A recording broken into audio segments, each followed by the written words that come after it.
चोर नंबर 1 चंपत राय पैर से विकलांग है और बुद्धि से भी विकलांग मान लिया जाए उसे, कि तुम्हें 75-80 साल की उम्र में ये चोरी करने और कराने की जरूरत क्या पड़ी। जिस चोर को हमने आपके बीच में कहा है, दुनिया के बीच में कहा है, दुनिया की बाजार में कहा है, खबरों की मंडी में कहा है, अनिल मिश्रा, वो विकलांग है। क्योंकि चंपत राय लूट का माल सब जगह वितरण ठीक से करेंगे, वितरण प्रणाली उनकी बड़ी अच्छी है, और बिना ताला तोड़े, बिना ताला खुले, बिना दरवाजा टूटे सारी रामशिलाएं अकस्मात गायब हो गईं। जिन्होंने 2 करोड़ की जमीन 18.5 करोड़ में बना दी 5 मिनट में।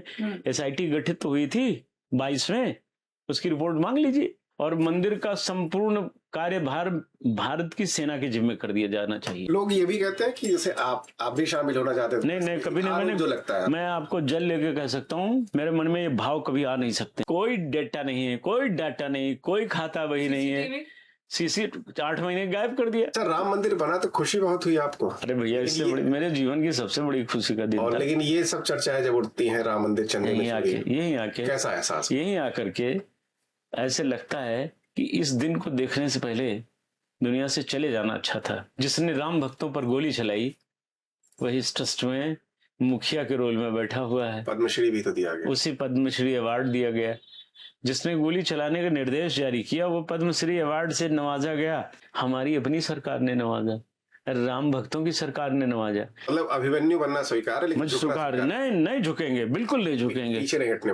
ना एक कदम। कि जिन लोगों ने राम का धन चुराया है, राम की शिलाएं चुराई हैं, राम का आभूषण चुराया है, वैसे तो उनको मृत्यु दंड मिलना चाहिए, कोई जांच का विषय नहीं है। राम फकीरे मंदिर को चंपत राय बंसल ने 4 करोड़ रुपए में खरीद लिया, लिखा पढ़ी में है। अभी 5 विधायक ये जो काम नहीं कर रहे हैं, इनको विरोध करना चाहिए ना।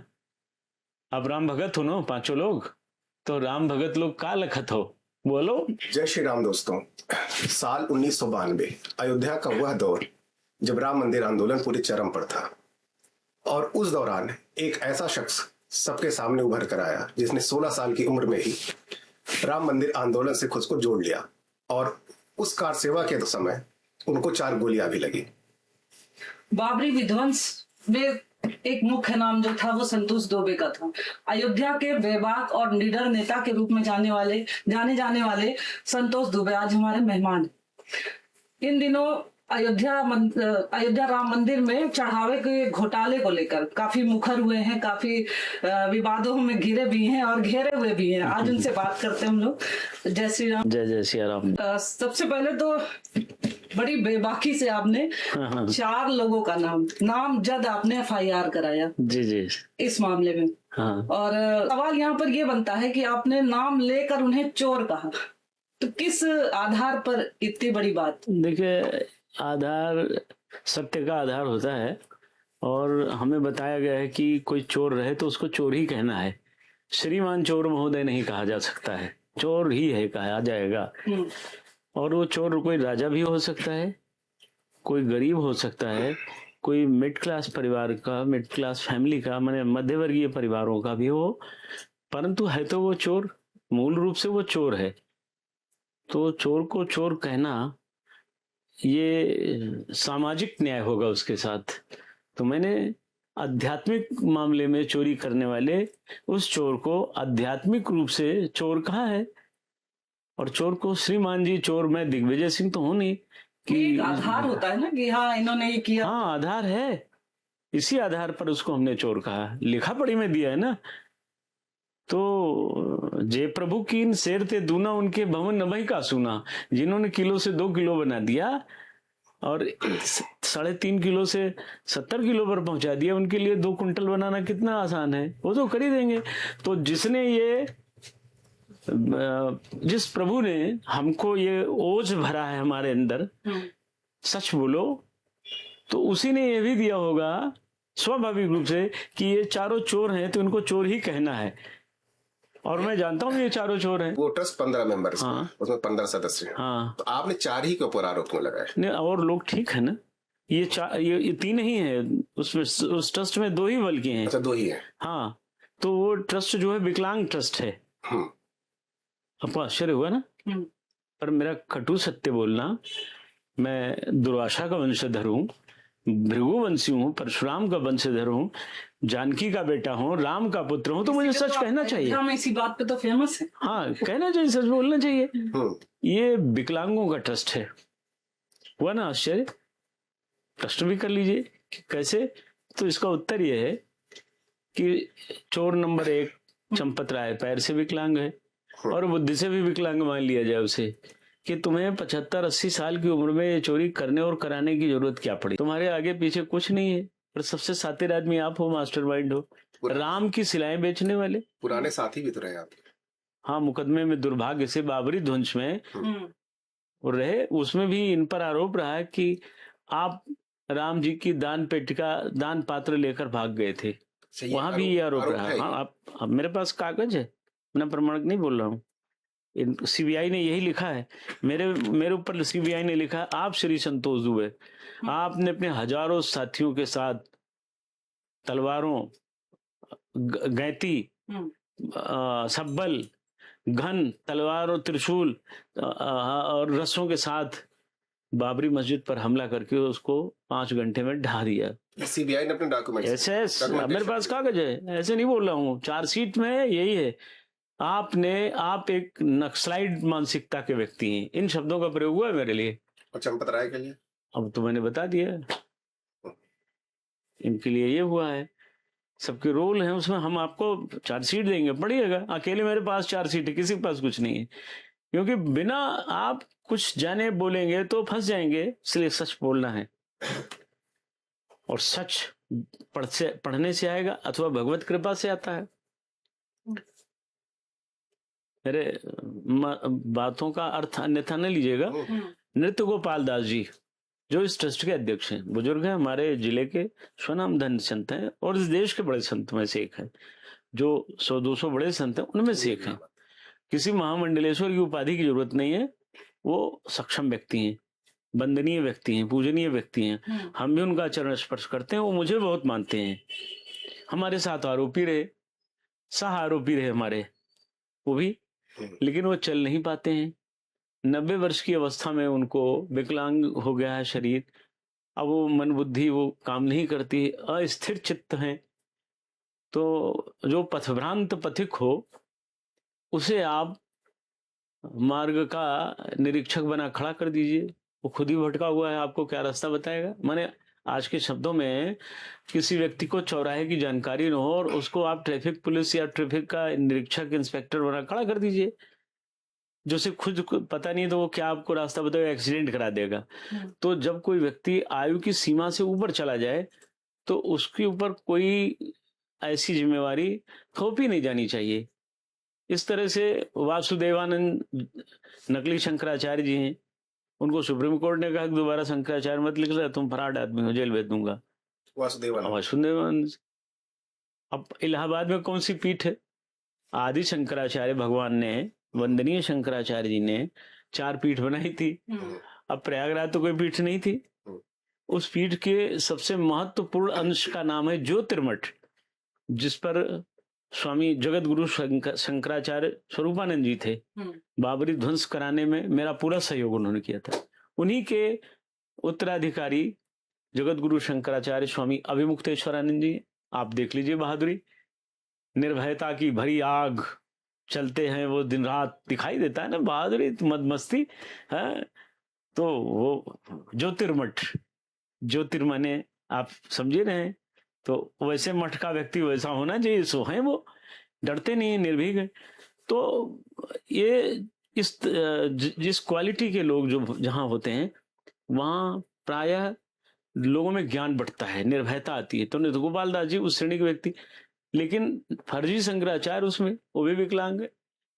जिस चोर को हमने आपके बीच में कहा है, दुनिया के बीच में कहा है, दुनिया की बाजार में कहा है, खबरों की मंडी में कहा है, ब्रांडेड रिकॉर्ड में मैंने कहा है, लिखा पढ़ी में कहा है, पुलिस के थाने में हमने दिया है कि अनिल मिश्रा, वो विकलांग है। वो 5-6% उसको दिखाई पड़ता है, 95% जीरो है, विकलांग है। चश्मा हटा लीजिए तो वो राम भद्राचार्य हो जाएंगे। इस समय बड़े टाइम पर इलाज कराने गए। यही टाइम होता है। विपत्ति काल में आदमी भागता है। तो तीसरे आपने उनका नाम सुन ही लिया। फिर इसमें जो और लोग हैं, 2-4 लोगों को छोड़ दीजिए, पाराशरन 100 साल के हैं, वो केवल विश्व हिंदू परिषद के वकील थे, इसलिए उसमें शामिल कर लिए गए। तो मैंने ऐसा प्रश्न बनाने की जरूरत क्या पड़ी? मैं ये जो जानना चाहता हूँ कि ये जो बेचारे चिता पर पैर रखे हुए हैं, उन पर आप जिम्मेवारी थोपे हुए हैं। क्यों थोपे हुए हैं? क्योंकि चंपत राय लूट का माल सब जगह वितरण ठीक से करेंगे, वितरण प्रणाली उनकी बड़ी अच्छी है, लेकिन उन्होंने एक असलाह सप्लायर को पकड़ लिया, ड्राइवर को, उसने सारा खेल बिगाड़ दिया।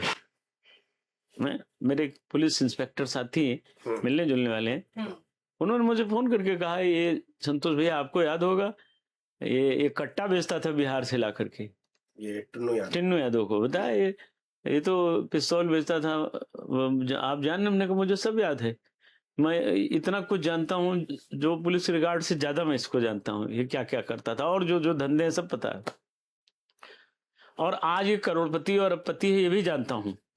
किसकी कृपा से हो गया? जाकी कृपा लवलेस थे मतिमंद तुलसीदास हूँ, तुलसीदास पर राम की कृपा हो गई। तो उन्होंने लिख दिया कि एक दिन तुलसी वह रहे, मांगे मिला न चूना, और कृपा चोट लग गई तो चूना लगाने के लिए, उन दिनों चूना ही सबसे बड़ा एंटीबायोटिक होता था, खाने के लिए लगाने के लिए चूना नहीं मिला, और कृपा भाई रघुनाथ की तो भोजन दुइनो जूना, दोनों समय भोजन मिलने लगा, कृपा होगी रघुनाथ की।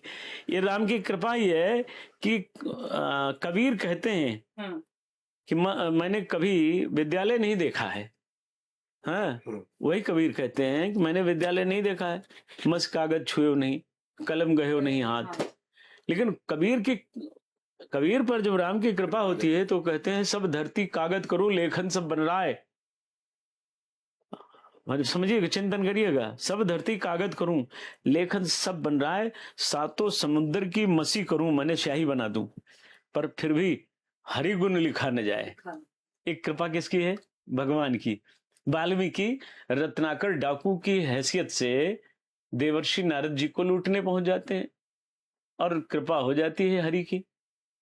तो राम राम तो कभी किया नहीं था, तो नारद जी से उन्होंने कहा कि भाई मैं तो मारता रहा, मार करता रहा, तो उन्होंने कहा भाई मरा जब तो उल्टा जब नाम जपत जग जाना, बाल्मीक भाई ब्रह्म समाना। लेकिन ये जो यहाँ के रत्नाकर हैं, यहाँ पे भी तो हरि कृपा होगी देखा जाए तो। मैं वही कहने जा रहा हूँ, लेकिन हरि की कृपा जब होती है तो उसका संयोजन, संचालन, संरक्षण, विचारण, परीक्षण, अंतर्द्वंद में न बदलिए, बेईमानी में मत बदलिए, उसे ईमानदारी बदलिए, फिर आप बंदनीय हो जाएंगे। जहीं बंदनीय जहीं जग जस पावा, ऐसा कर लीजिए।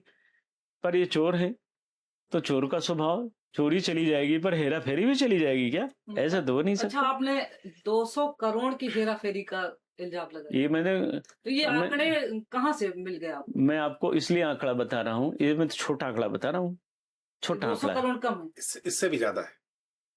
मेरी प्यारी बंदनी बहन, चिंतन कर लीजिए कि 1250 राम शिलाएं पूरी दुनिया से, कई देशों से आई थी। 1.25 करोड़, आपको याद होगा, उतना तक तो ध्यान होगा, 1.25 करोड़ राम शिलाएं मिट्टी की, यानी पका कर लाई गई, जिन पर श्री राम लिखा था। आंदोलन के समय की बात। जी हाँ, 89 में। उस समय 1250 राम शिलाएं सोने, चांदी, हीरे, जवाहरात, मणिमाणिक्यों की भी आई थी।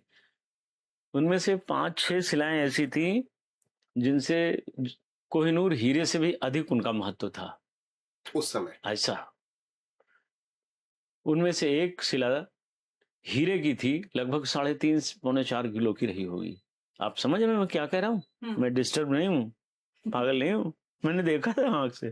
3.5-4 किलो की महाराष्ट्र के किसी बड़े राज परिवार से या कहीं से आई थी, जो रहा हो, भगवान जाने। तराशा गया था श्री राम, इतना बढ़िया लिखा गया था मराठी भाषा में, श्री राम। और इस तरह से एक शिला आई थी मॉरिशस से, बड़ी महंगी थी, ये चर्चा में थी, मैं अपनी ओर से नहीं बता रहा हूँ, देश विदेश से सब आई। ये प्राण प्रतिष्ठित थी, पूजनीय रामशिलाएं जिनमें प्राण प्रतिष्ठा की गई थी, यानी कि भगवत वास कराया गया था, लोगों की आस्था जुड़ी थी, और इनके साथ धनार्जन भी हुआ था, इनके साथ रुपए भी आए थे। उसका डेटा कुछ, वो सब रजिस्टर्ड में मेंटेन था, रुपया सब विश्व हिंदू परिषद के लोग ले जाते थे, बैंक में जमा करने के नाम ले जाते थे। अब कहाँ जमा करते थे तो भैया ये तो वो बता सकते हैं। लेकिन 91 में यहाँ चंपत राय जी का आगमन होता है। ये तो सब 90 तक था मामला, 89 से 90 के बीच। इसके बाद 91 में आते हैं, धीरे धीरे धीरे धीरे इधर उधर सबसे मिलते जुलते सबकी सेवा भांति करते करते 2002 में यही प्रभारी हो गए यहाँ के। 91 में एक सेवक के रूप में। हाँ। और सन 2000 में मजबूत हुए, 2002 में क्षेत्रीय संगठन मंत्री या क्या विश्व हिंदू परिषद में अपना जो होता हो इनको बना दिया गया। तो ये परमहंस जी के दिगंबर अखाड़ा में लक्ष्मण किला, यहाँ वहाँ मंदाकिनी किंकर दीदी जो हैं उनके यहाँ, ऐसे सब जगह भ्रमण करते हो। शाम को परमहंस जी के यहाँ आके डींगे मारा करते थे, परमहंस जी मैं वहाँ गया था, ऐसी महिलाओं की आवाज में, बड़ी सुरीली आवाज में, कोकिला आवाज में, ऐसा लगता था लता मंगेशकर का वार्तालाप हो रहा हो किसी वीर पुरुष से, किसी योद्धा से। इस तरह बोलते थे। हम लोग सुनते तो हंसते थे। हमने एक बार परमहंस जी से कहा, महाराज जी कुछ सांचा हिल गया था, तो मुझे बहुत डांटते थे, भतीजा मानते थे, बहुत डांटते थे। तो उन्होंने कहा तुम खाली तुम कमी ढूंढते हो, सांचा हिल गया होगा तो ब्रह्मा जी पे दोष दे रहे हो। मोही हसत कुम्हरई, मुझे उनके शब्द याद है, मोही हसत कुम्हरई, मुझे देखकर हंस रहे हो या मुझे बनाने वाले ब्रह्मा जी को हंस रहे हो, इसलिए ऐसी टिप्पणी न किया करो। यानी परमहंस जी प्रभावित थे इस व्यक्ति से। अच्छा। तब तो हमको डांट बैठे। लेकिन मेरे मन में यह आदमी कभी समझ में नहीं आ रहा था कि हर जगह जहां से लौट कर आता उसकी बुराई करता और कहता मैंने बेवकूफ बना दिया। वो इसने कहा कि राजा अयोध्या के यहाँ मैं गया था, उसको ससुरे को मैंने बेवकूफ बना दिया, इन्हीं शब्दों का प्रयोग किया। राजा अयोध्या को जब इसने कहा तो मुझे बुरा लगा, मैं उनका पांव छूता था, हमारे जिले के गौरव है, स्वाभिमान, उनको इसने इस तरह कहा तो मुझे लगा ये आदमी गंदा है। तब मैं परमहंस जी ने कहा, महाराज जी इसको मत आने दिया करिए। बोले मैं बुलाता हूँ क्या, ये तो भोजन के समय पे आता है, ठीक समय पे आता है, तो मंदिर है, भंडारा है, सब करते हैं, सब कुछ। लेकिन 2002 में ये जब संगठन मंत्री या जो हुआ हो तो पूरा प्रभार इसी व्यक्ति के हाथ में था। और बिना ताला तोड़े, बिना ताला खुले, बिना दरवाजा टूटे सारी रामशिलाएं अकस्मात गायब हो गई। सब कहाँ चली गई? इन्हीं के प्रभार में गायब हो गई। यही देखते थे। परमहंस जी ने हल्ला किया, हम लोगों को बुलाया, मीटिंग हुई, अवैधनाथ जी भी आए और जिससे जुड़े सभी लोग आए और ये गलत हुआ, मैं कार्यवाही करूंगा। उन्होंने कोतवाल को बुलाया, उस समय शायद लाल सिंह त्यागी या जगन्नाथ पांडे कोई ऐसे कोतवाल थे, उनको बुलाया और कहा इसमें FIR लिखो। तो उन्होंने कहा महाराज बड़ी बदनामी हो जाएगी। कोतवाल अच्छे आदमी थे, जो भी रहे, शायद जगन्नाथ पांडे थे, उन्होंने कहा बड़ी बदनामी हो जाएगी और पूरे हिंदू समाज का अपमान हो जाएगा, इसको हल्ला न किया जाए। तो उसमें से लेकिन परमहंस जी माने नहीं, उन्होंने सुख सिंघल से शिकायत की, फिर आडवाणी जी से कहा, फिर अटल बिहारी वाजपेयी जी से मिलने गए, वहां नोकझोंक हो गई। और वहां से 2003 में जब वे लौटे तो परमहंस जी बीमार हो गए और इस अफसोस में कि हम भगवान राम का खजाना नहीं बचा पाए, हम भगवान राम की रामशिलाएं नहीं बचा पाए, उसमें से कुछ नहीं वापस आया। आप अंदाजा लगा लीजिए कितना महंगा रहा होगा। आखिर कौन ले गया? धरती मां ले नहीं गई, आसमान निगल नहीं गया। ये तो गीता का संदेश है ना कि सब कुछ मैं हूं, तो हो सकता है इनके भी मन में भगवान कृष्ण बैठे रहे हों। उस समय कोई कार्यवाही नहीं हुई, सब लुट गया और कोई कार्यवाही नहीं हुई। मैंने तहरीर दिया था, जैसे मैं कल थाने में लेके आया, अब 20 साल बाद कोई कहे कि क्या रिकॉर्ड है, तो उन दिनों तो ये प्रिंट मीडिया के अलावा ये मीडिया नहीं था, ऑनलाइन। हाँ थे तो वो नेशनल नेटवर्क वाले वो लोग थे जो शासकीय व्यवस्था देखते थे। डिजिटल युग है। हाँ, आज तो डिजिटल युग है ना, आज तो हर चीज ओपन है। तो शायद यही वजह, ये आपका अनुभव है जो SIT जांच पे इस समय जो गठित हुई है, वही अनुभव आपका बोल रहा है कि SIT जांच फर्जी हो रही है। अरे भाई, इन्हीं चोरों के खिलाफ जिन्होंने 2 करोड़ की जमीन 18.5 करोड़ में बना दी 5 मिनट में, SIT गठित तो हुई थी 22 में, उसकी रिपोर्ट मांग लीजिए। क्या हुई उसकी रिपोर्ट? कहाँ गई? कौन ले गया? कौन खा गया? वो भी तो IPS IAS थे, जिनको बताया जाता है बड़े ईमानदार हैं, वो भी तो ईमानदार रहे होंगे। जो एसआईटी गठित होती है उसमें सब ईमानदार होते हैं, लेकिन रिपोर्ट नहीं आती है ईमानदार लोग। अच्छा, लोग ये भी चर्चा कर रहे हैं कि जैसे जब एफआईआर ही दर्ज नहीं हो तो एसआईटी जांच किसकी कर रही है? मैं यही तो कह रहा हूँ, इसीलिए तो मैंने नामजद किया है कि भैया पहले एफआईआर लिख लो। दर्ज हो गई एफआईआर? आप नहीं, अरे भाई इतने सातिर लोगों के खिलाफ एफआईआर दर्ज होगी, इसके लिए हमें न्यायालय में जाना पड़ेगा। हम जानते हैं, देते समय हमें मालूम था कि ये जो बहाना बना रहे हैं ना, अभी तो लोगों ने कहा, पुलिस ने कहा कि भाई हमें तो कोई तहरीर मिली नहीं है। तो मैंने कहा कल मैं देता हूं, मैंने दे दिया कल जाके, लो भैया कार्यवाही करो। आइए इंस्पेक्टर चंपत राय से पूछे बिना कार्यवाही कर पाएगा क्या? चंपत राय कहेंगे मेरे खिलाफ चोरी का मुकदमा लिखो, फ्रॉड का मुकदमा लिखो। तो एक दो तीन चीजें, एक तो हम आपसे ये बताना चाहते हैं कि ये पूरा ट्रस्ट जो है और मंदिर का संपूर्ण कार्यभार भारत की सेना के जिम्मे कर दिया जाना चाहिए। कोई ट्रस्ट की आवश्यकता नहीं, जो ट्रस्ट आएगा वो भ्रष्ट हो जाएगा। क्योंकि न्यू जब चंपत राय डालेंगे, जिसका नाम ही चंपत हो अथवा नटवर लाल हो अथवा 420 हो, तो फिर आप उससे क्या उम्मीद कर सकते हैं? अच्छा, ये आज आप कह रहे हैं कि सेना के हवाले कर देना? हाँ, आज से मैंने सुन लिया। लेकिन जब इसका गठन हो रहा था इस ट्रस्ट का, तो आप बोले इसमें कोई ट्रस्ट में और लोगों को शामिल होना चाहिए था। हाँ, मैंने मांग की थी। इसमें जिन भगवान राम का वंश है उसमें सूर्यवंशी, हाँ, सूर्यवंशी किसी एक छत्री को तो रखिए ना। ये जरूरी था ना भाई। लोग ये भी कहते हैं कि जैसे आप भी शामिल होना चाहते थे। नहीं, कभी नहीं। मैंने जो लगता है, मैं आपको जल लेके कह सकता हूँ, मेरे मन में ये भाव कभी आ नहीं सकते हैं। मैं राम का धन छूने वाला व्यक्ति नहीं हूँ, राम के नाम पर खून देने वाला व्यक्ति हूँ। बड़ी ईमानदारी से कह रहा हूँ, पूरी दुनिया में कोई राम के नाम पर आज भी अगर प्राण देने को पहला जटायु तैयार है तो आपके बीच में बैठा हुआ है। ये मेरे लिए सौभाग्य का विषय होगा। क्या बात करते हैं, कभी सोच नहीं सकता। मुझे लाल कृष्ण आडवाणी जी जिंदा है, जाके पूछ लीजिएगा, बताएंगे। मुझे कैबिनेट मंत्री बना रहे थे इसी उत्तर प्रदेश सरकार में, मेरे घर 5 करोड़ रुपया आया था, मैंने वापस कर दिया। लाने वाले जिंदा हैं। क्या बात करते हैं हम? इसमें इस भ्रष्ट में ये चोर के साथ बैठते हैं, जिसने भगवान राम की रामशिलाएं चोरी करी, उसके साथ हम बैठते। अरे साहब, इतना नीच तो हम नहीं हो सकते हैं।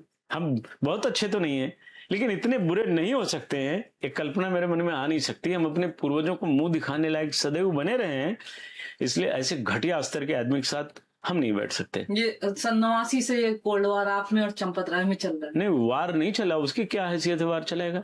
नहीं, कोल्ड वार जो आप, कोल्ड वार नहीं है। मैं 22 में ये चोरी के बाद से हमारे मन में ये चोर मेरे दिमाग में बैठ गया, ये चोर है। परमहंस जी कहते थे, न खाता न वही जो चंपतवा का है वही सही। क्यों कहते थे? वो पागल थे क्या? वो यथार्थवादी थे। अच्छा, ये डेली जो चढ़ावा आ रहा है राम मंदिर में, इसका कहीं हिसाब किताब लिखा जा रहा है?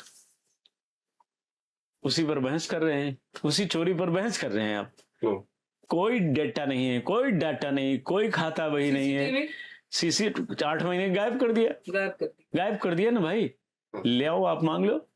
आप एक बात बताइए, मोटी मोटी बात बताइए। पिछले साल महाकुंभ था, कितने श्रद्धालु आए? जितने वहां गए उतने यहाँ आए। अयोध्या जाम रहा ना, 1-1.5 महीने अयोध्या जाम रहा। आप बताइए कितने श्रद्धालु आए? आप ही बता दीजिए, मिलकर बताइए कितने श्रद्धालु आए? करोड़ों में संख्या थी। अरे करोड़ों में कितना हो सकता है? आइडिया बताइए। 10-15 करोड़। 15 करोड़ आए। हमारी आइडिया में 50 करोड़ आए, लेकिन आप कहते हैं कि 15 करोड़ लोग आए। कुंभ जो जाता था यहाँ बिना अयोध्या से कोई कम, कुंभ का मतलब अयोध्या रामलला के दर्शन। अयोध्या जाम चलती थी, जाम थी ना, 1.5 महीने जाम रहा ना। तो आपके अनुसार 15 करोड़ लोगों ने दर्शन किया, यद्यपि लगभग 50 के आसपास है, अलग हो सकता, पर हम उसको 15 ही मान लें। अगर 15 करोड़ लोगों ने 10-10 रुपया दिया, तो हमको जरा जोड़ के बताइए कितना बना? तो इसका कहीं रिकॉर्ड नहीं। हम आपसे रिकॉर्ड मांग रहे हैं ना, बताइए ना कुछ। तो क्या सारे पैसे हट गए? अरे मैं पूछ तो रहा हूं आपसे कि 15 को 10 से गुणा कर दीजिए। 10-10 रुपया दिया लोगों ने, तो कितना बन गया भैया? अरब में पहुंच गया। तो ये सब अब इससे हिसाब लेने की जरूरत है, सीधा हिसाब है। इससे चंपत राय की चिल्लाई में जितने लोग हैं सब करोड़पति हैं। वेतन कितना है आपको मालूम? 12,000, 15,000, 20,000। इस वेतन को खर्च भी करते हैं ना कि सब सुरक्षित है और सब करोड़पति हैं। तो ये जो आज अभी पता लगा उसमें एक और कोई पुजारी है, उन्होंने 6-7 प्लाट खरीद रखे हैं। मैं इस शहर का सबसे पुराना, मैं भाई जमींदार परिवारों से हूँ, हम लोग उस परिवारों से हैं जहाँ हम लोगों को कोई भगवान ने कमी नहीं दे रखी थी, लेकिन अब हम आंदोलन से जुड़ गए तो घर की मसड़ी बयार कर रहे हैं, पर बिगाड़ा नहीं कुछ, पर बनाने की हैसियत में नहीं आ पाए। और जो बनाना चाहते थे वो बनाने में सफल हो गए। राम मंदिर बनाना चाहते थे वो सफल हो गए, बाबरी मस्जिद ढहाना चाहते थे वो ढहा के सफल हो गए। सर राम मंदिर बना तो खुशी बहुत हुई आपको? अरे भैया, इससे बड़ी मेरे जीवन की सबसे बड़ी खुशी का दिन और था। लेकिन ये सब चर्चाएं जब उठती हैं राम मंदिर चलने में, यहीं आके कैसा एहसास? यहीं आकर के ऐसे लगता है कि इस दिन को देखने से पहले दुनिया से चले जाना अच्छा था। ये अच्छा नहीं है, ये बहुत गलत हो गया। आप अखिल भाई, हमने अपने ऊपर चली गोलियां मुझे याद हैं, हमारे साथी हमारे मार दिए गए 2 नवंबर 90 गोली कांड में। हमारी सामने आपको, हमारी आंखों के सामने, मैं बता रहा हूँ, मेरा रोया रोया खड़ा हो गया। मेरी आंखों के सामने शरद कोठारी, राम कुमार कोठारी, रमेश पांडे, ये सब हमारी आंखों के सामने दम तोड़ रहे थे। भैया बचाओ, भैया बचाओ। अयोध्या का एकमात्र व्यक्ति मैं वहां था, मैं कुछ नहीं कर पाया। मुझे इस बात का सदैव दुख रहता है, मैं कुछ नहीं कर पाया। मैं महेंद्र नाथ अरोड़ा को बचा नहीं पाया, मैं संजीव सिंह को नहीं बचा पाया। मेरी आंखों के सामने बहुत सारे साथी हमारे मार दिए गए। भीषम तिवारी जी विकलांग हो गए, गोली लगी पैर में, कुछ नहीं कर पाया। मुझे जब गोली मारी गई, मुझे गोली लगी, मैं हटा नहीं अपनी जगह से। अब इसे आप मूर्खता भी मान सकते हैं, बहादुरी भी मान सकते हैं, जोश था, भक्ति भी मान सकते हैं, जो भी मान सकते हैं। हमने कहा चलाओ गोली, हम भागेंगे नहीं, लेकिन बेशर्मों ने 4-4 गोलियां शरीर में पहना दी। मैं गिर पड़ा। आप वो फोटो देखेंगे ना, आप अवाक रह जाएंगे। क्या अवस्था थी आपकी उस समय? जो रही हो 21-22 साल, 21-22 साल ऐसे ही रहा होगा। और हमें जिस तरह से भाई अमरनाथ पांडे जी और हमारे तमाम साथी उठा के लाए, वो महिलाएं हमें जिस तरह से लाई, सबको पुलिस वालों ने मारा। गोलियां खत्म हो चुकी थी, लाशें पड़ी थी, और चलाने वाला नृपेंद्र मिश्रा आज इसी ट्रस्ट में बैठा है। आप बताइए, इस ट्रस्ट को रहने की क्या अनिवार्यता, अपरिहार्यता, कौन सा कारण क्या है? जिसने राम भक्तों पर गोली चलाई वही इस ट्रस्ट में मुखिया के रोल में बैठा हुआ है। पद्मश्री भी तो दिया गया, उसी पद्मश्री अवार्ड दिया गया। जिसने गोली चलाने का निर्देश जारी किया वो पद्मश्री अवार्ड से नवाजा गया, वो और उसका गुरु मुलायम सिंह यादव, दोनों नवाजे गए।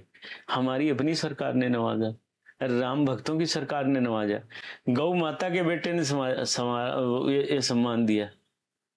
हाँ, कितना दुखद है। अपने घर का तो किसी के कोई मरा नहीं, हम लोगों ने वो दंश झेला है। इसी सरयू नदी के किनारे 4 दिन अमरूद खा करके और सरयू जल पी के रहा हूं। आज किसी को एक मच्छर काटता है ना, तो नाना प्रकार की दवाइयां लेते हैं, और यहाँ 4 दिनों इन्हीं माँ सरयू के माझा में मैं रहा हूं। कैसे रहा हूँगा? उस समय चीतों का बड़ा आतंक था, तमाम जंगली जानवर, बहुत कुछ समय डेवलप भी नहीं, हाँ, इतना कुछ था नहीं होते हैं। और उसमें रह करके, उन्हीं के बीच में रह करके 4 दिनों में, और अंत में जब लगा कि पुलिस हमारा पीछा नहीं छोड़ेगी, तो सरयू नदी को तैर करके हम उस पार चले गए, गोंडा चले गए। उस पार जो जिला पड़ता है गोंडा है, और जिस गांव में हम निकले वहां वो तुलसीपुर माझा बोला जाता है। वहां महिलाएं भैंस चरा रही थी, उन्होंने सोचा कोई आदमी डूब रहा है, लेकिन जब हमारा हाथ पांव चलते देखा तो जब हम निकले तो लोगों ने कहा भैया क्या हुआ? शायद मैंने जीवन में पहली बार झूठ बोला था, क्योंकि सच बोलकर वहां नुकसान हो सकता था।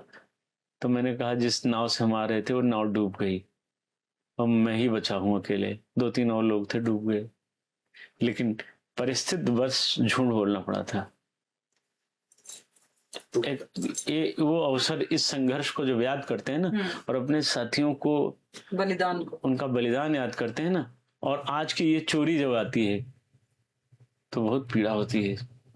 इसीलिए मन आपके मन से चोर शब्द निकलता है, निकलता है। तकलीफ नहीं होती आपको? हाँ, कोई तकलीफ नहीं होती। चोर को चोर नहीं कहेंगे तो क्या कहेंगे, रोज चोर कहूंगा, जितना रोका जाएगा उतना ही कहूंगा, क्योंकि कहावत है ना, हमारे यहाँ गाना गाया जाता है ना, जब जब प्यार पे पहरा हुआ है प्यार और भी और गहरा। भी गहरा होगा। तो मुझे रोकने का प्रयास न किया जाए, ये अच्छा है। तो डर नहीं लगता? डर अपने कुकर्मों से ही आदमी को लगना चाहिए, और माँ जानकी की कृपा है मुझ पर कि मुझसे कोई गलती होती नहीं है, वो होने नहीं देंगे। एक आध बार करने की कोशिश किया तो गुरुदेव, हमारे गुरु देवर्षि नारद जी हैं, मैं अपना आध्यात्मिक गुरु देवर्षि नारद जी को मानता हूँ, और मेरे आदर्श मेरे सगे बड़े भाई राजा बलि हैं। जब मैं सोचता हूँ कुछ गलत सोचने को तो सामने दिख जाते हैं, भाई देख तू दैत्य वंश का है, तुझसे गलती स्वीकार नहीं हुई, तो मेरा छोटा भाई है, गलती मत करना। मैं हमारे यहाँ कहावत कहती ना, फिर बटोर के बैठर ही हो जाते हैं भैया। तो मैं जब उन लोगों को देख लेता हूँ, मेरा धैर्य जवाब दे जाता है। बटुरना नहीं है आपको? हाँ, फिर मैं गलती नहीं करता हूँ, कान पकड़ लेता हूँ, बड़े भाई ऐसा नहीं होगा। हाँ। मैं राजा बलि को अपना बड़ा भाई मानता हूँ, आदर्श मानता हूँ, देवर्षि नारद का शिष्य हूँ, माँ जानकी का पुत्र हूँ, राघव जी का बेटा हूँ। काहे को गलती होगी, किससे डर लगेगा। एक बात और बताएं, युद्ध क्षेत्र में श्याम रथी से, श्याम जी के रथ पर हनुमान ललकारे, और जाको रथ रघुनंदन हाके ताको कौन पछारे। जिसका रथ स्वयं यदुनंदन कृष्ण और रघुनंदन राम हाकेंगे, उसको कौन हरा सकता है। ये स्वयं मैं नहीं कह रहा हूं, संजय धृतराष्ट्र से कह रहे हैं, हे धृतराष्ट्र, हे राजन, जिसका रथ स्वयं नारायण हाँक रहे हैं और जिसकी ध्वजा पर स्वयं महाबली हनुमान बैठे हो, कौन हरा सकता, कौन हरा सकता है। क्या जानना चाहते हैं, मैं एक एक कर आपके पुत्रों की मृत्यु ही तो बता पाऊंगा। ऐसा ना हो अर्जुन बनते बनते आप अभिमन्यु बन जाए इस कोई बात नहीं दौड़ में। है, तब भी तो अमर हो जाऊंगा। हाँ, अभिमन्यु तो मैं 2 बार बना। क्या बिगड़ा। अरे क्या लेके आए थे, खाली गीता का उपदेश सुनने के लिए है क्या, लागू करने के लिए है। आज जो आपका है ना, कल किसी और का था, परसों भी किसी और का था, नरसों अब आपके बाद किसी और को मिल जाएगा। मतलब अभिमन्यु बनना स्वीकार है, लेकिन स्वीकार नहीं, नहीं झुकेंगे, बिल्कुल नहीं झुकेंगे, पीछे नहीं हटने। ना ना ना, एक कदम पीछे हटने के लिए हम पैदा ही नहीं हुए।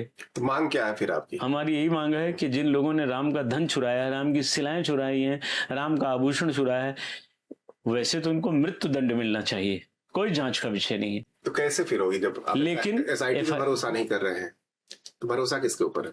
इसके पहले भी आपने 2-3 तहरीर दे चुकी, कोई एक्शन हुआ तो भरोसा किस पे करेंगे? ऐसा है कि जैसे द्रौपदी का चीरहरण हुआ, चीरहरण होते समय पांडव भी वहीं बैठे थे, जिनकी वो पत्नी थी हमारी बुआ जी। बुआ मैं इसलिए कह रहा हूँ, कृष्ण जी हमारे पिता हैं, हमारे सब कुछ है, तो उनकी बहन है वो, तो हमारी बुआ है।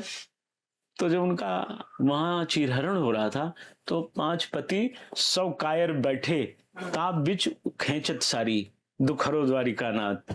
ये मैं नहीं कह रहा हूँ, तो सब लिखा पढ़ी है। अब आई तुम्हारी बारी, हे चक्र सुदर्शन धारी। तो मतलब आपको द्वारिका नाथ का इंतजार है? मैं जानता हूँ जरूर चमत्कार होगा। मैं विदुर की तरह चीखता चिल्लाता रहूंगा, मैं चीखता चिल्लाता रहूंगा, मैं अंधों की आंख खोलने की कोशिश करूंगा। सत्ताधीशों सावधान, आपको मैंने सुदर्शन चलने वाला है। आपको सुना मैंने कहीं पे, आप मुख्यमंत्री जी को कह रहे हैं कि मुख्यमंत्री जी अपने संरक्षण में इसको जांच कराएं। मैं विश्वास करता हूँ वो एक आदमी है, हठधर्मी व्यक्ति है, जीवंत मानो है वो जांच करें, मुझे विश्वास हो जाएगा। अच्छा, बुलडोजर एक्शन आपको भी पसंद? हाँ, मैं चाहता हूँ कि वो खुद जांच कर ले, वो जो निर्णय लेंगे उसको हम सही मान लेंगे, लेकिन मुख्यमंत्री इसका निर्णय लें और जांच करें वो स्वयं। और मुझे मालूम है मुख्यमंत्री इस मामले में प्रदेश में अकेला व्यक्ति है। ये निर्णय ऐसी मायावती का भी होता था, ठीक उसी तर्ज पर है आदमी। अगर मुख्यमंत्री ने जांच की तो सारे चोरों को पकड़ के वो बुलडोज कर देंगे वो, क्योंकि वो सच्चाई जान जाएंगे। उन्होंने अभी 6 माह पहले चंपत राय को डांट लगाई थी। किस बात? कोई मामला था, कुछ हेरा फेरी उन्होंने पकड़ी, वो जानते हैं, वो सब पता है। मुख्यमंत्री के 1 दर्जन आंखें होती हैं, 2 तो दिखती हैं और बाकी सब गायब रहती हैं, लुप्त होती, सब मुख्यमंत्री के पास। आप इतने कसीदे पढ़ेंगे मुख्यमंत्री के पक्ष मैं में? कसीदे नहीं पढ़ रहा हूँ। इतना पढ़ेंगे तो सब यही कहेंगे कि संतोष जी मुख्यमंत्री के फैन हो गए। नहीं, मैं फैन किसी की नहीं हूँ, कोई फैन वैन नहीं हूँ। गलत क्या है? अगर उनका एक्शन आपको पसंद है, फैन नहीं हो गया तो क्या? अब आप जो भी मान लीजिए, लेकिन मुझे उस व्यक्ति की कार्यशैली पसंद है, पसंद। बस एक लाइन में समझिए। द्वारिकाधीश के बाद आपने उन्हीं का तो नाम लिया कि हाँ वो मुझे न्याय दिला सकते हैं। और अगर उनकी चलेगी तो न्याय होगा, ये भी तय जान लीजिए। लेकिन एसआईटी जैसे किसी टायर में हवा न हो और आप उस पर बोझा लाद दीजिए, वो खुद नहीं चल पाएगी गाड़ी। तो बिना हवा का ये टायर वाला, जो बिना टायर ट्यूब वाली गाड़ी कितनी बढ़िया बना लीजिए, सब हवा ना हो सब बेकार, और पंचर है तो बिल्कुल बेकार है। तो इसमें चत्ती लगी हुई है, चत्ती चंपत राय की लगी हुई है। चंपत राय दिल्ली वाली चत्ती लेकर चलता है, मजबूत चत्ती है उसके पास। हाँ, और चोरों का संरक्षण करने वाला भी कोई शक्तिशाली होता है, तभी तो इतने दिन से बचा है। ये भी तो मानिए। तो मैं ये चाहता हूं कि राम धन की चोरी, राम मंदिर में इस तरह की चोरी, और राम के नाम पर एकत्र हुई सामग्री की चोरी, धन की चोरी, ये जो गोरख धंधा चल रहा है, इसकी जांच एसआईटी के बस की बात नहीं है। अच्छा, एक बात है, जैसे हम लोग भी आम लोग मंदिर जाते हैं, 5 रुपए का सिक्का भी अगर हम लोग को पड़ा मिलता है तो उठा के उसको, कि कोई कर्मचारी, कोई झाड़ू लगाने वाला, उसको दे देते हैं। हाँ। या वहीं पर रखकर चले आते, तो हिम्मत नहीं होती कि हाँ वो कोई उठा ले। और इतनी बड़ी चोरी। ये बात आपने हमसे कह दिया, हमने सुन लिया। अगर ये बात आपने चंपत राय से कह दिया तो कहेंगे तुम बेवकूफ हो, और ले लेना चाहिए था। आपने अनिल मिश्रा को अगर भूल से बता दिया तो कहेंगे तुम बिल्कुल बेवकूफ हो। अगल बगल के जितने लोगों को जेब हो सबको साफ कर दो, हमसे सीखो किस तरह हमने भगवान राम को भी अंगूठा दिखा दिया। हाँ, हमको न दिखे तो न दिखे, हम तो भगवान को दिखा ही रहे हैं अंगूठा, भगवान को ठेंगा दिखा रहे हैं। अरे भाई जी, राम को क्या धोखा दे रहे हो? अपने को धोखा दे रहे हो। तो ये जो आसपास देखा जा रहा है कि किसी घर से 5 लाख रुपए बरामद हो रहे हैं, किसी 10 हो रहा है, कहीं गोबर से निकल रहा है, तो क्या सब प्रायोजित है कि उनको खुद को बचाने के लिए ऐसा? देखिए, मैं आपको बता दूं, एसआईटी क्या करेगी? चंपत राय को तो बचा देगी। एसआईटी पे आपने शुरू में सवाल खड़े कर दीजिए। आप देख लीजिए, अगर नहीं है तो जांच किस चीज की कर रहे हो आप? बिना एफआईआर के देखिए ये क्या रिपोर्ट आएगी, क्या हुआ है, किसी ने तहरीर दिया है, ये बहाना होगा। तब उस समय हमारी जरूरत होगी, हाँ हमने दिया है। अब मैं कल एसएसपी को दूंगा, रजिस्टर्ड डॉग से दूंगा। मुझे मालूम है पुलिस का खेल भी, मैंने खूब पुलिस के सारे फ्रॉड को मैं जानता हूँ। आप ही के पीछे 2-3 लोगों ने और एफआईआर कराई। वो हमने एक दिन पहले घोषणा कर दी थी ना, कल जाएंगे, तो लाइन चलनी, ब्रेकिंग न्यूज चलने लगी। तो उन लोगों ने भी सोचा गंगा जी बह रही हैं, नहा लेने में क्या बुराई है, लाला मोरू नाम लिखा है। हाँ, तो उन्होंने भी कर दिया। लेकिन उन्होंने क्या किया, फॉर्मेलिटी की, छपास फॉर्मेलिटी है ये, इसको बोलते हैं छपास, प्रायोजित फॉर्मेलिटी। हाईलाइट सिस्टम ऑफ, हमारा सिस्टम जो है सिस्टम ऑफ मूवमेंट है, सिस्टम ऑफ पिस्टल है और सिस्टम ऑफ मूवमेंट है, उनका सिस्टम ऑफ छपास है। तो छोटे भाई लोग हैं जो उनका अच्छा किया, कोई तो हिम्मत किया ना भाई। ठीक है, आपकी सेना। मुझे अच्छा लगा कि वो बोल तो रहे ना, मुखर हुए ना। और क्या, हाँ, पल भर के लिए कोई हमें प्यार कर ले, झूठा ही सही, किया ना भाई। बहादुरी से आए, अच्छा लगा, थाने में आए, चढ़ के आए, बोल गए, गुर्रा गए, गुरजा गए, कुछ किया कुछ तो किया, कछु तो बोले ना भाई। हाँ, देखा जाए आपकी बात को तो बल दे दिया। अरे और बड़े बड़े वीरों को देखा, सुरमाओं को देखा, हमने फ्रंट फुट आते देखा कि छक्का मारने वाले हैं, जाते जाते हिट विकेट हो गए बेचारे। नहीं, ऐसे देखा बैकफुट पर गए और हिट विकेट हो गए। ऐसे देखा जाए तो आप तो अखिलेश यादव, मुलायम सिंह यादव बड़े दूर विरोधी हैं, लेकिन अखिलेश यादव की बड़ी प्रशंसा की आपने। नहीं, अखिलेश यादव ने इसमें, देखिए, जो काम जैसा करे उसकी तारीफ करनी चाहिए। शत्रु भी अच्छा काम करे तो प्रशंसा करनी चाहिए। आपसे भी गलती हो, हमसे भी गलती हो सकती है, हो जाए, और आपको लगे चूक हो गई, वो समाज के 10 अच्छे लोग कह रहे हैं भाई गलती हो गई, क्षमा मांग लेनी चाहिए, तो बड़प्पन है ना। जो अनीत कछुआखो भाई तो मोहि बरजो भय विसराई। राम जी कहते हैं अगर भाई कोई गलती हो तो हमें टोक दीजिए। तो अखिलेश ने अच्छा काम किया, राम काज किया। मैं कहता हूं उन्होंने अच्छा काम किया। राम धन चुराने वालों का पोल खोला उन्होंने, तो क्या बुरा हो गया? आपको लोगों को बड़ी तकलीफ होती है, कुछ लोगों को बड़ी मिर्ची भी लगी। हाँ मिर्ची राम के लगेगी। दर्शन करने नहीं आए। अच्छा भैया, अब वो दर्शन कर रहे हैं हमें तो बुराई। कमल नयन महाराज जी ने भी तो कुछ ऐसा ही कहा। अब कमल नयन जी ने भी कहा, देखिए क्या होता है, अभी मुलायम का परिवार दर्शन करने आवे तो ये जो बड़का मीडिया है कहेंगे काम नहीं चला, गरज चली नहीं, ये आ गए, देखिए आ गए, मोदी की छाया में इनको भी आना पड़ा, ये बोलेंगे। तो राम की छाया है ना। अब ये नहीं बताएंगे कि राम जी की छाया है ना, कुछ प्रायोजित लोग ऐसा बोल देंगे। हाँ। अब वो नहीं आ रहे हैं दरबारी मीडिया तो कौन सा मुंह लेकर के आएंगे? इनके पिता ने गोली चलवाई थी। अब आप बताओ ना कि आपने मूर्ति राम शिलाएं चोर को आज तक गिरफ्तार नहीं किया, क्यों नहीं किया? मतलब ये ऐसे लोग हैं जो आप बोलो ना भाई, तवा के दोनों तरफ रोटी सेकते हैं। हाँ यही खेल है। कल एक चैनल पर डिबेट के लिए मुझे भी ले आए। अब वो कोई एक नया धोबी कहावत है ना, धोबी कथरी में साबुन लगावे, नया मुल्ला प्याज खाए। हाँ। तो वो नए कोई भाजपाई थे, वो भिड़ गए। हमने कहा भाई हल्ला मत मचाओ, दो प्रश्न कर लेते हैं। हमने कहा कि राम शिलाएं गायब हुई, राम जी का धन गायब हुआ, जिन्होंने चोरी किया उनको सजा होनी चाहिए कि नहीं? बोले चंपत राय चोर नहीं। हमने कहा हम कह रहे हैं चोर हैं। तो बोले नहीं है। हमने कहा कितनी उम्र है? बोले 30 साल। हम कहा तुम पैदा हुए थे उस समय जब ये चोरी हुई तो तुम पैदा हुए थे? नहीं हुए थे। तो बेटा अभी आनंद करो, कुछ चने और खाओ, दूध और पियो, अभी आपको टिकट मिलने वाला नहीं है, आप घबराओ नहीं, इतनी जल्दी से भाजपा को टिकट नहीं मिलेगा तब या तो हमारे अयोध्या विधायक की तरह बहुत पैसे कमा लो और वहां पहुंचा दो तब मिलेगा, और या तो और बहुत सारी चीजें वो कर लीजिए। आपने आरोप लगाया? मैंने आरोप नहीं लगाया, दिल खरीदने वाले बताते हैं कि भैया इतना दे के आए, हम क्या कहें? आप खुद पूछ लीजिए ना। ये बगल में, आपके बगल में एक सुमित्रा भवन बना हुआ है। अभी तो तबीयत खराब है उनकी। अरे सबकी तबीयत खराब हो जाएगी, जो ऐसा धन खाएगा कहाँ स्वस्थ रहेगा? काफी लोग इस समय इलाज ले रहे हैं। हाँ सब इलाज ले रहे हैं कि कहीं हम भी ईरान के विस्फोट में बेईमान भी ना आ जाए वाला खेल सब में चलता है। यही इंद्र कुंड है, शक्र कुंड है बगल में, उस पर एक बड़ी बिल्डिंग बन गई है, उसमें स्थानीय विधायक जी का हिस्सा है, बाकायदा उन्होंने बनवाया, नजूल की जमीन है, धर्म की जमीन है।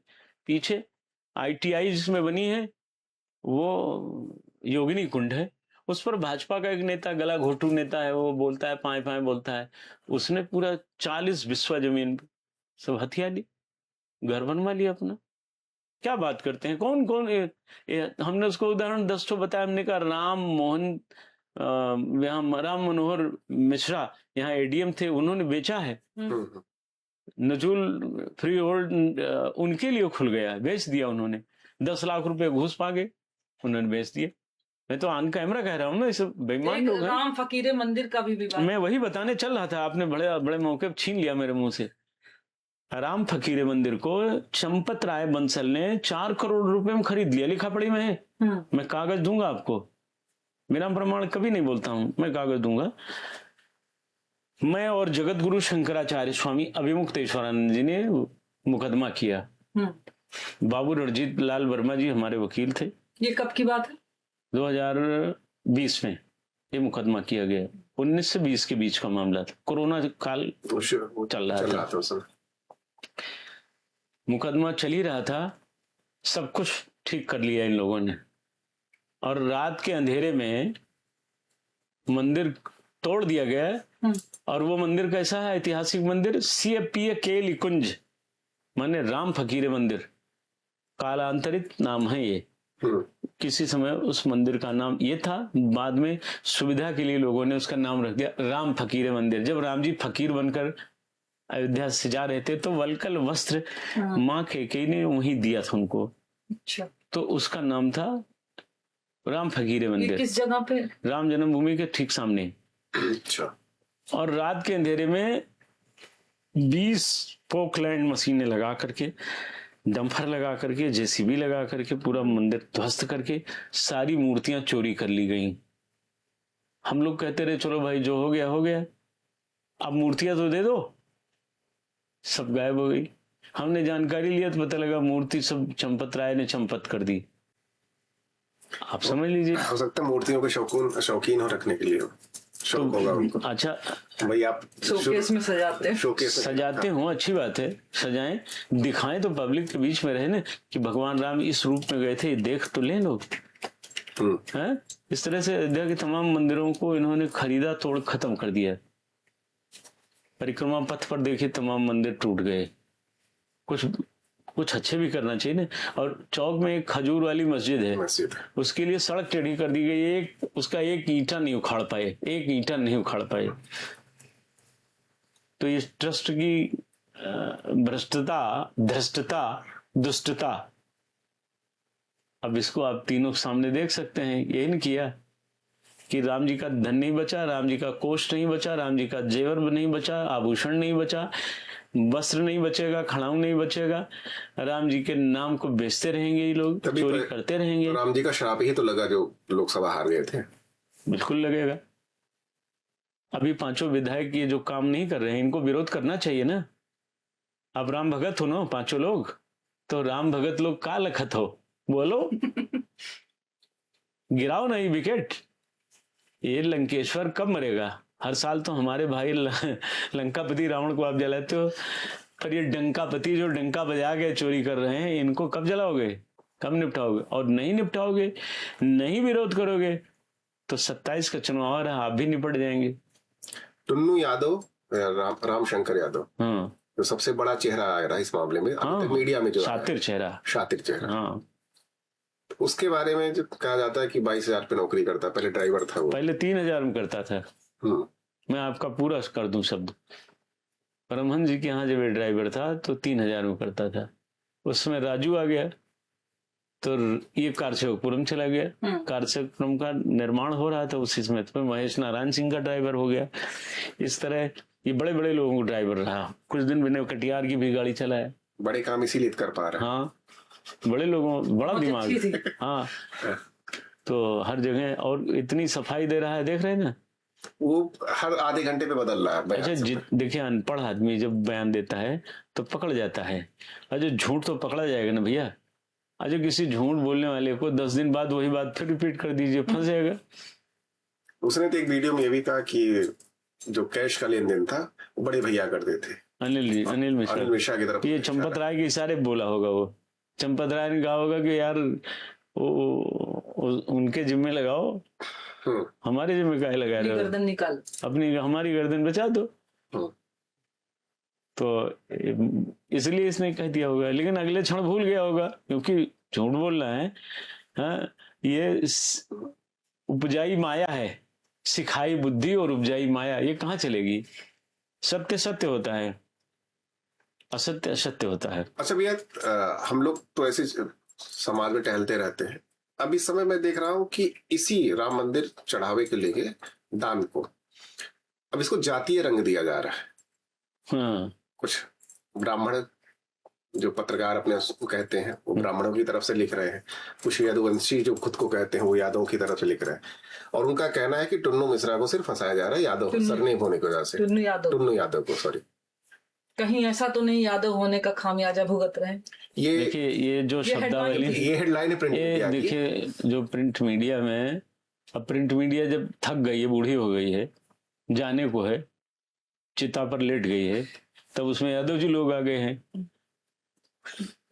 देखिए, मेरी बात का अन्यथा मत लीजिएगा, प्रैक्टिकल बात कह रहे हैं। ये तो आप वो विवादित चीजें बोल रहे हैं कि नहीं, विवादित चीज नहीं, यादव जी लोग आ गए। अब उन्होंने कहा कि इसको अपने ढंग से हम रंगेंगे। अरे आप अच्छी बात कहो ना कि यादव में भगवान कृष्ण थे, जरासंध भी था यदुवंशी, कंस भी था यदुवंशी, बोलिए ना कि बहादुर भी लोग थे। खाली चोर के लिए कहेंगे, टुन्नू चोर के लिए भी यादव था। अभी तो सुल्तानपुर का कोई यादव मारा गया, डकैती किया था, तो उसमें अखिलेश यादव को भी तकलीफ हो गई। अब कोई पूरी दुनिया की यादव मारा गया तो आपको तकलीफ होती है। तो बांग्लादेश में मेमन सिंह जिले में लगभग 50,000 यादवों की हत्या कर दी मुसलमानों ने, तब काहे नहीं दर्द हुआ? मेरा प्रश्न है, मुजफ्फरनगर में नितिन और एक और दोनों भाइयों को इन्हीं अखिलेश यादव की सरकार में मुसलमानों ने पीट पीट कर मार डाला। मुजफ्फरनगर का दंगा आपको याद हो, मार डाला यादव लड़कों को, 3-3 घंटे पूरे शरीर का बोटी बोटी कर दिया। दंगा हुआ, वहां ललित मोहन शर्मा शिवसेना के नेता और संगीत सोम सबका नाम आया। ये तो सब यादव नहीं थे लड़ने, तो जाट यादव नहीं आए लड़ने, जाट आया, ब्राह्मण आया, क्षत्रिय आया। भाई संगीत सोम तो क्षत्रिय थे, ललित मोहन शर्मा तो ब्राह्मण थे। हाँ, तो लड़ने तो सब यही आए, और इन्होंने खून का बदला खून से लिया। उन 2 के बदले 600 लोगों को मारा। यही लोग हल्ला मचाते थे, 600 मुसलमानों की हत्या हो गई। हाँ, उसमें सुभाष चंद्र दुबे वहां एसएसपी थे, मुझे ठीक से मालूम है। और उन्होंने कहा कि आप मारोगे तो मारे जाओगे। यही आजम खान जो जेल में है आजकल, इसी ने वो दंगे को करवाया था, इसी ने चढ़ाया था मार 2 सालों को, गाली दी थी इसने। वो फोन तो टैप हुआ था, सबने तो सुना, पूरी दुनिया ने सुना। भारत माता को डायन कहने वाला आदमी ये तो सब कुछ कराता रहा, यही तो उठा ले गया अखिलेश यादव को, यही ले गया। तो उठा ले गया मतलब राजनीति से 3 बार से, वो 2 बार से विधायक उनके इतने नहीं हो पाते हैं कि मुख्यमंत्री बन जाए, तो उनको राजनीतिक व्यवस्था से ऊपर उठा के ऊपर ले जाने के बजाय नीचे ले चला गया। तो जो परिस्थितियां होती हैं उनके अनुरूप कार्य करना चाहिए। यादव होना कोई गुनाह नहीं है, यादव में अच्छे लोग हैं, स्वामी रामदेव भी हैं यादव में क्या बुराई है? तो तमाम यादव बहुत अच्छे हैं। खाली अपराधी यादवों को तारीफ करना, बेईमानों की तारीफ करना, कट्टा बेचने वाले की तारीफ करना, मूर्ति चुराने वाले की, वो आभूषण चोरी करने वाले की यादव जोड़ लेना। अरे गंदे आदमी, रावण का पुतला हम लोग हर साल जलाते हैं। यादव लोगों को अगर कंस से प्रेरणा मिलती ना हो कुछ, तो उसका पुतला जला दिया करें ना भाई, वो भी तो यादववंशी था।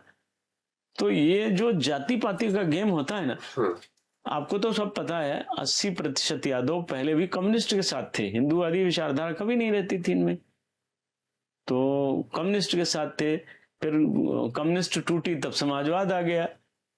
तो मैं एक प्रश्न करता हूँ सबसे कि जो जाति का खेल करते हो, जहां मुसलमान हैं वहां तुम्हारा जातिवाद कहाँ चला जाता है? नहीं, इनमें भी सब नहीं है, कुछ मैं कह रहा हूँ ना, 20% अच्छे बुरे सब जगह होते हैं ना, हर जाति। हाँ, हमारी अयोध्या में जो साधु संत हैं, अयोध्या में ज्यादातर पीठों पर यादव महंत हैं। अच्छा काम करते हैं, बहुत से लोग हैं। हाँ, ऐसे थोड़ी ना सब बुरे ही हो जाएंगे, नहीं, ऐसा नहीं है। लेकिन सब कृष्ण हो जाएंगे, सब बलराम हो जाएंगे, ऐसा भी संभव नहीं है। सारे ब्राह्मण रावण हो जाएंगे, ऐसा नहीं है। बहुत से ब्राह्मण उसमें बलि भी हो जाएंगे, राजा बलि, दानवेंद्रो महाबला, ऐसे भी लोग होंगे। सारे ब्राह्मण देवर्षि नारद जी थोड़े हो जाएंगे, उसमें कुछ श्रीधर ब्राह्मण भी होंगे जो कृष्ण भगवान को ही आसुरी विद्या से मारना चाहेगा, ऐसे ही लोग भी होंगे। तो अच्छे बुरे हर जाति में होते हैं, और हर धर्म संप्रदाय में, धर्म तो एक ही, धर्म ने दूसरा सत्य समाना। सत्य ही सनातन है, सनातन ही वैदिक है, वैदिक ही वैष्णव है, वैष्णव ही हिंदू है। कालांतरित हिंदू शब्द जो है वो वैष्णव धर्म है, धर्म वैष्णव धर्म है। एक गलत परिभाषा दी जाती है सनातन धर्म। सनातन एक परंपरा है, एक कोई धर्म नहीं है। धर्म वैष्णव धर्म है ना। विष्णु भगवान के द्वारा संचालित धर्म है, उसकी एक शाखा निकली शैव, जो शिव को मानने वाले निकले। शैव और वैष्णव, यही ना धर्म है। ब्रह्मा जी का तो कुछ है नहीं, वो तो पथांत, नए नए चीजों का सृजन, अंत आरंभ से अंत तक व्यवस्था बनाते हैं, वो व्यवस्थापक हैं। लेकिन इन व्यवस्थाओं को सुचारू रूप से चलाने के लिए समय समय पर इंद्र मनु होते हैं, लोकपाल दिक्पाल होते हैं, दैत्य दानव होते हैं।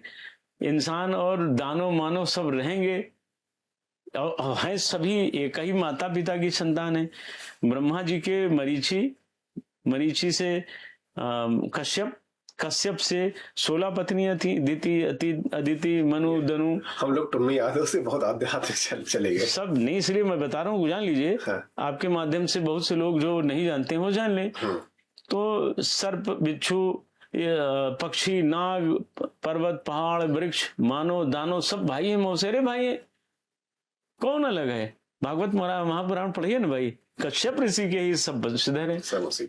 देवता भी उन्हीं के हैं, दानव भी उन्हीं के हैं, मानव भी उन्हीं के हैं, और चींटी से लेकर हाथी तक, मछली अच्छा, तक समझे। आज अगर मुझे ये लोग मिल जाएं और पूछें कि संतोष भैया अब तो जीवित आप हो, हम लोग तो चले आए, अब इन चोरों को क्या करेंगे, मैं क्या जवाब दूंगा, ये बताना बड़ा कठिन है कि क्या कहेंगे हम।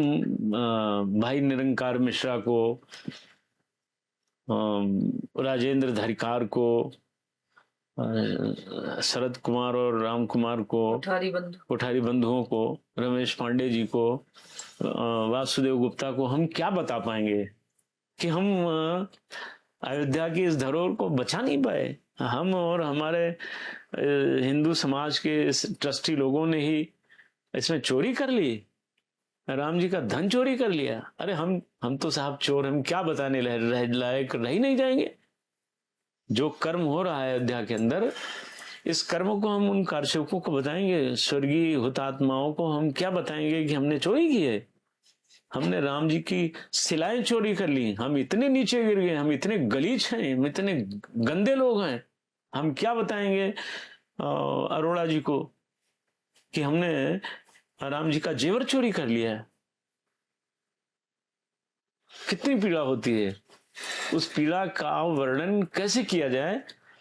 आज अखिल भाई, आज 10 दिन हो गया है, नींद नहीं आई है पूरी रात। मैं किसी से बताता नहीं हूँ, लोग कहते हैं आप दुबले हो जा रहे हो, मैं क्या बता दूं अपनी पीड़ा, मैं किससे कहूं, और कहकर बांट भी तो नहीं सकता।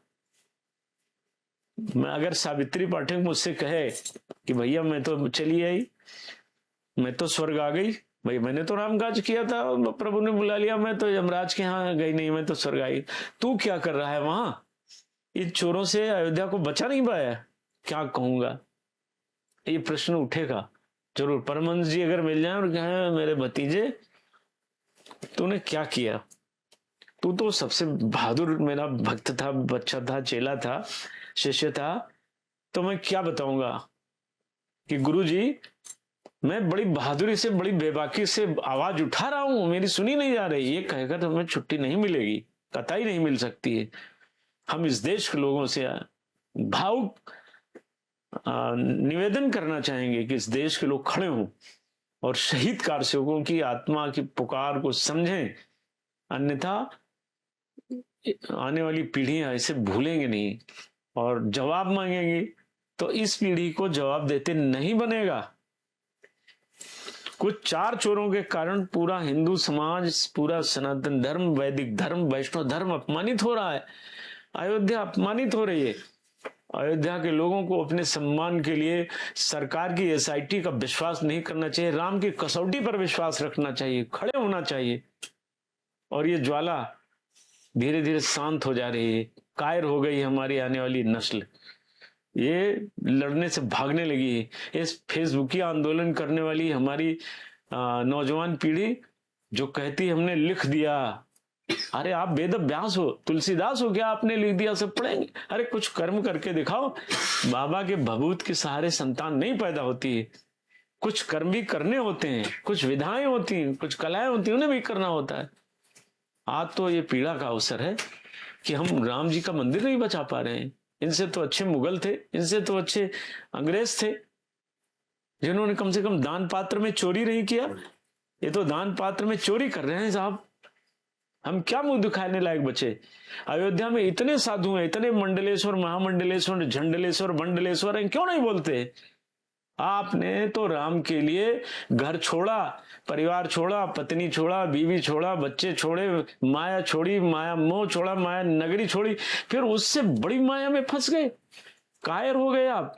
आपकी निर्भयता की आग बुझ गई, आपको शर्म नहीं आती है, आपकी लज्जा मर गई है कि आपके राम अपमानित किए हो रहे हैं, आपका धर्म अपमानित हो रहा है, और आप एक छोटी सी कुर्सी के लिए, 1-2 गनर के लिए, रिवाल्वर के लिए, ठेका पट्टा के लिए आप सरकार की चापलूसी कर रहे हो। आप बगावत करो, बोलो, और अत्याचारियों के खिलाफ खड़े हो। इसी पर दिनेश शर्मा जी ने कहा कि चोर शब्द ठीक नहीं है। किसी मर्द पुरुष की बात होती तो हम मान लेते, मुर्दे की क्या बात करें? कोई स्टूल मिनिस्टर, उसका कोई मतलब नहीं है। हम किन्नरों पर क्या चर्चा करें, छोड़ दीजिए। देवकीनंदन ठाकुर भी बड़े आहत दिखे इससे। आहत होने वाली बात है। कहा कि इसके लिए 60,000 वर्षों तक वो मन का कीड़ा बनेगा। उन्होंने सही कहा, एक एक शब्द उनका वंदनीय है, सोचनीय है, लोगों को सोचना चाहिए। ये उस ढांचे को ढांचने से बड़ा ढांचा, उससे बड़ा आज ढांचा, बड़ा स्कैंडल, उससे बड़ा रैकेट खड़ा है। हमारे मन में क्या चल रहा है हम आपको क्या बता दें, कितनी पीड़ा हम लोग झेल रहे हैं। देवकीनंदन आज जो बोल रहा हूं, पूरे देश में जो आवाज जा रही है, कोई और पंथ होता, कोई और धर्म होता तो लोग सड़कों पर उतर आते, लेकिन कायर हिंदू अपनी हुतात्माओं को भूल गया, अपनी वीरांगनाओं को, चित्तौड़ की राजपूताना वीर महिलाओं को भूल गया, ये झांसी की रानी को भूल गया। झांसी की रानी को मरवाने वालों को वोट देता है ये, हम नहीं कह रहे हैं। आप पढ़िए सुभद्रा कुमारी चौहान को, जिन्होंने लिखा अंग्रेजों के मित्र सिंधिया ने छोड़ी राजधानी थी और खूब लड़ी मर्दानी, वो तो झांसी वाली रानी थी। हम आज भी गद्दारों को ढो रहे हैं, क्या बात करते हैं। अयोध्या में एक तपस्वी छावनी है, वहां के पास है महंत जगतगुरु परमहंसाचार्य। उन्होंने कहा कि चंदे की चोरी के पीछे अखिलेश और राहुल गांधी का हाथ है। किसी ठीक आदमी की चर्चा करें, छोड़ दीजिए, आगे बढ़िए।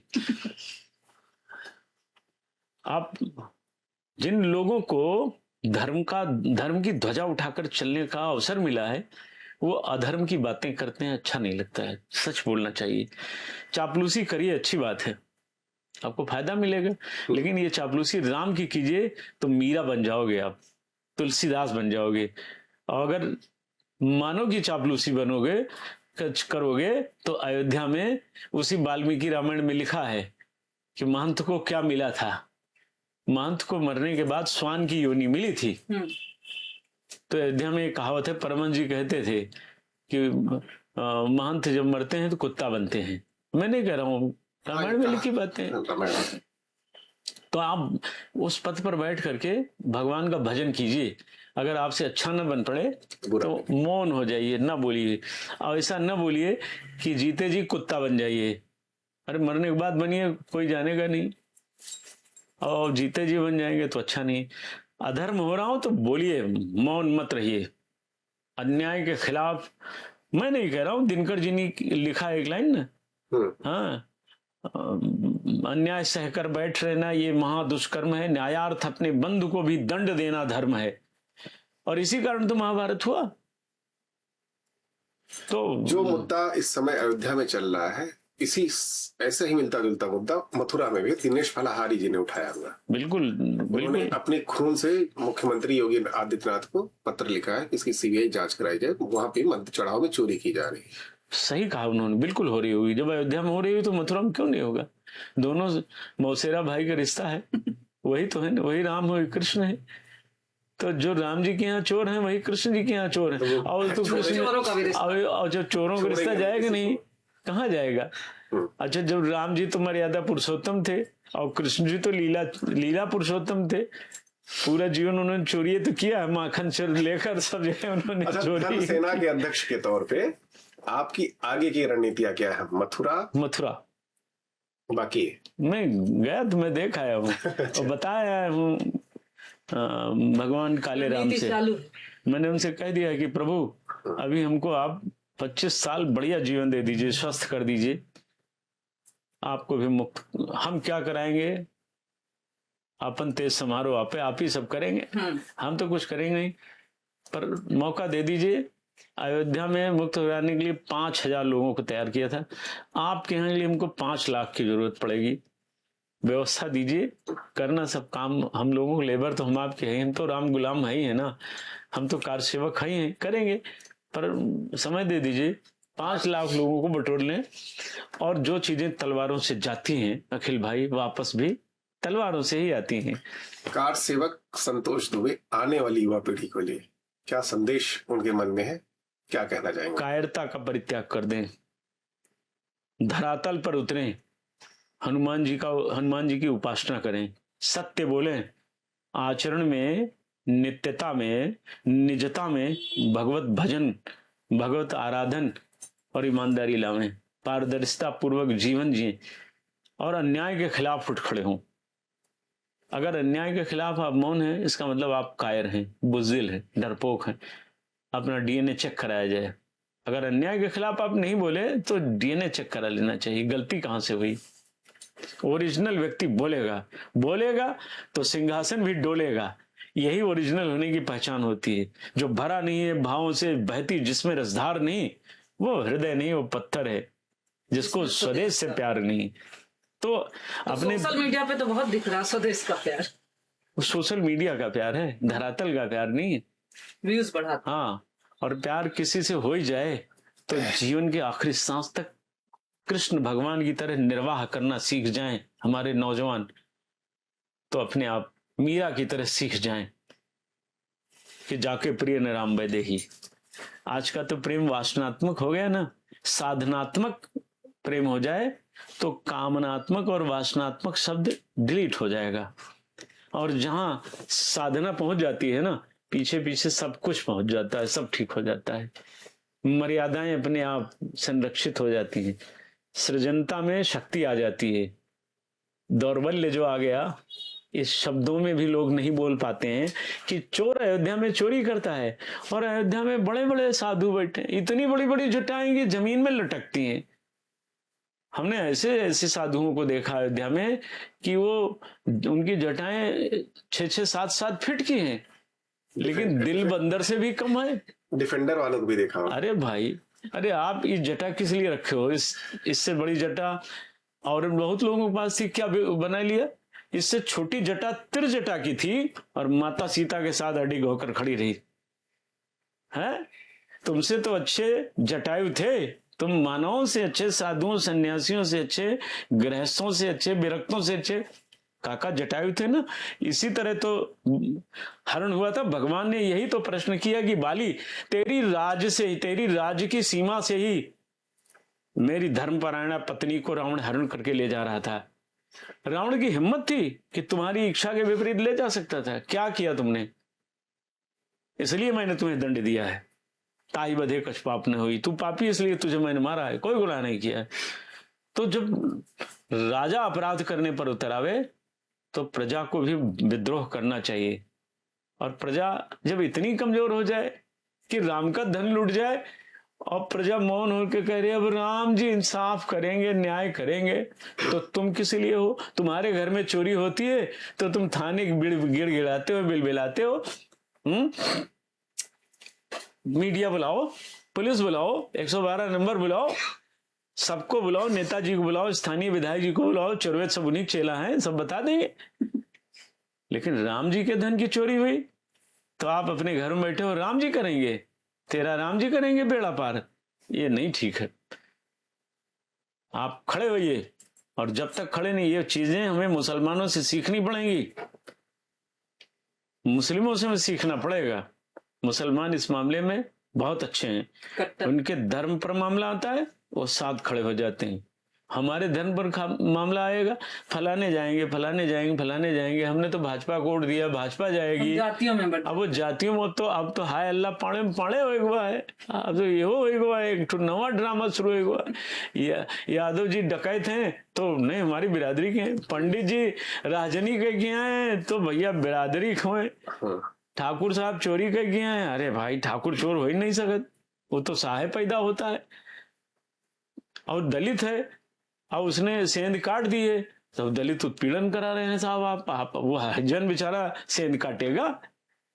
अरे हरिजन क्या नहीं कर सकता है, ब्राह्मण क्या नहीं कर सकता, क्षत्रिय यादव क्या नहीं कर सकता है। लेकिन लोग मानसिकता, इस देश की मानसिकता में आज भी गुलामी भर गई है, जातीय गुलामी भर गई।